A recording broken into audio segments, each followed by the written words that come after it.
আমার বাবাকে ব্যবসার জন্য আমার বাবার ব্যবসা চাইছে এবং আমার বাবা থেকে 2 লাখ টাকা মাসে মাসে চাঁদা চাইছে।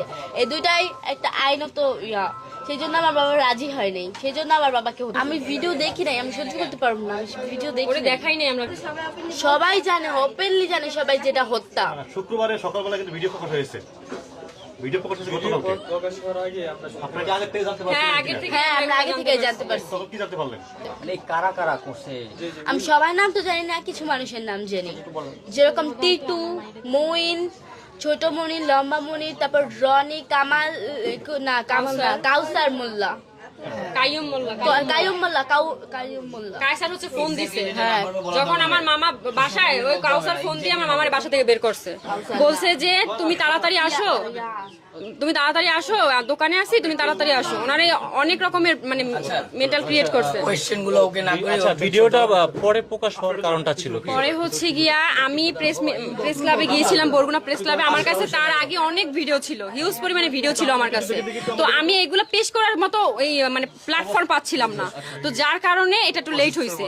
আর এই আমার কাছে যে আপনার পাথর নিক্ষেপের ভিডিওটা আসে আপনার আগামীকাল 9টার দিকে, সকাল বেলা 9টার দিকে। তো ওইটাই আমি আমার একটা কলেজ, আমি বরিশাল ভার্সিটিতে পড়ি, তো ভার্সিটির আমাদের পেজ আছে, পেজে আমি এটা আপলোড করি। আপলোড করার পরে এটা অনেকটা মানে 1 ঘন্টা না 1.5 ঘন্টার মধ্যে এটা সবার কাছে ছড়াই যায়। হ্যাঁ, এটা প্রকাশ হয়েছে কালকে। কারণ আর এর আগেও আমার অনেকগুলো ফুটেজ ছিল, সিসিটিভি ফুটেজ আছে 7টা। সেটা হচ্ছে গিয়ে আপনার ওই যে আমার মামার সাথে যখন অফিসে বসে কথা হয়, আমার মামারে তখনই তারা ওইখানে বসে মারামারি শুরু করার পরে আমার মামার টানা হিস্ট্রা করে বাইরে নিয়ে আসছে এবং ইট দিয়ে মাথা থাতলাই দিছে। আর এখানে একটা শুট করা হয়েছে আমার মামা, এটা কিন্তু এটা করা হয় নাই।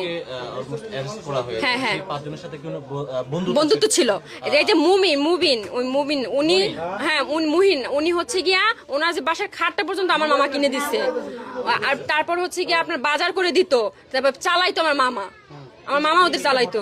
এত বড় একটা ঘটনা ঘটেছে, এর ভিতরে কোনো ধরনের প্রবলেম হয়েছিল কিনা? বা প্রবলেম বলতে আমি বলছি 2020 থেকে 25 সালে এই 5টা বছর আমার মামা অনেকটা ডেভেলপ করে তার ব্যবসায় এবং অনেক ভালো ছিল আলহামদুলিল্লাহ। তার সন্তান ওয়াইফ নিয়ে অনেক ভালো ছিল, ভালোই দিন কাটতেছিল এবং সে একটা লাক্সারি লাইফ বিলং করতেছিল। তো ওইটা তার বন্ধুদের এটা সহ্য হচ্ছিল না যে ও এত ভালো, তাহলে আমরা এরকমের কেন, তাহলে তার মানে আমাদের কিছু একটা করতে হবে। কারণ মানুষ তো লোভে পড়ে সবকিছু করে, এই জন্য ওরা লোভে পড়ে আমার মামার এই কাজটা করছে। আমার মামারে বলছে যে হয় তুমি তোমার এই যে সোহানা মেটালটা আমাদের দিয়ে দাও, আর যদি তুমি সেটা না করো তাহলে প্রত্যেক মাসে আমাদের 2 লক্ষ টাকা করে তোমাকে দিতে হবে। এখন আমার মামা বলছে যে আমি কষ্ট করে এগুলো সবকিছু আমার নিজের পরিশ্রম দিয়ে এগুলো করছি আমার বাচ্চাদের ভবিষ্যৎ গড়ার জন্য, আমি তোমাদের কেন শুধু 2 লক্ষ টাকা চাঁদা দিতে যাবো।